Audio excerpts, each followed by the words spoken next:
সামনে তো ভোট আসছে, কি মনে হয়? জামাত তো এবার একচেটিয়া জয়লাভ করবে, তাই না? বিএনপি যেভাবে চাঁদাবাজি শুরু করেছে, যা আমরা দেখছি গত কয়েক মাস ধরে, বিএনপি আশা করি পাত্তাই পাবে না জামাতের কাছে। অসম্ভব।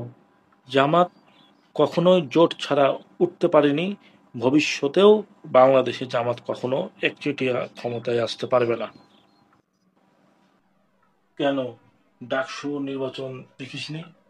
একচেটিয়া জামাত রাজত্ব করছে বাংলাদেশের। এখন বিভিন্ন জায়গাতেই আমরা দেখতে পাচ্ছি জামাত শিবিরের লোক।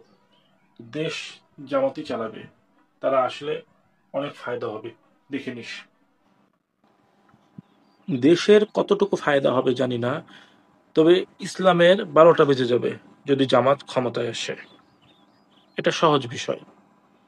যেই জামাতের লোকরা পূজাতে ধর্মনিরপেক্ষর নামে অনেক কথা, অনেক বার্তা দিয়ে থাকে, অনেক বাণী দিয়ে থাকে, এবং দুর্গা উৎসবের জন্য তারা বাণী দিয়েছে, শুভেচ্ছা জানিয়েছে জামাতের আমির, যাদের ঈমান আছে কিনা এই বিষয় নিয়ে সন্দিহান গোটা মুসলিম বিশ্ব। যদি কোনো মুসলমানকে জিজ্ঞাসা করা হয় শিরিকের উৎসবে স্বাগত জানানো এটা জায়েজ আছে কিনা, সবাই বলবে এটাও কুফরি, এটাও শিরকি। ঠিকই বলেছিস, আমি এভাবে কখনো ভাবিনি।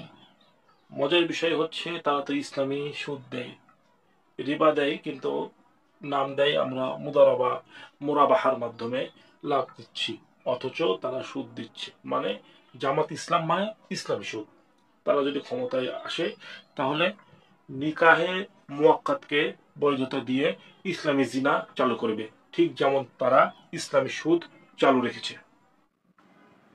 গত কয়েক বছর আগে এক ইসলামী ব্যাংকের সাবেক কর্মকর্তার সাথে আমার কথা হয়েছিল।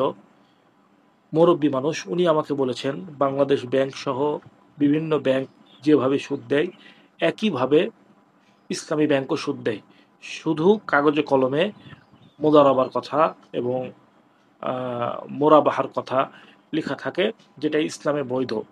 এটা শুধুমাত্র কাগজে কলমে, বাস্তবতায় এটা তারা ফলো করে না।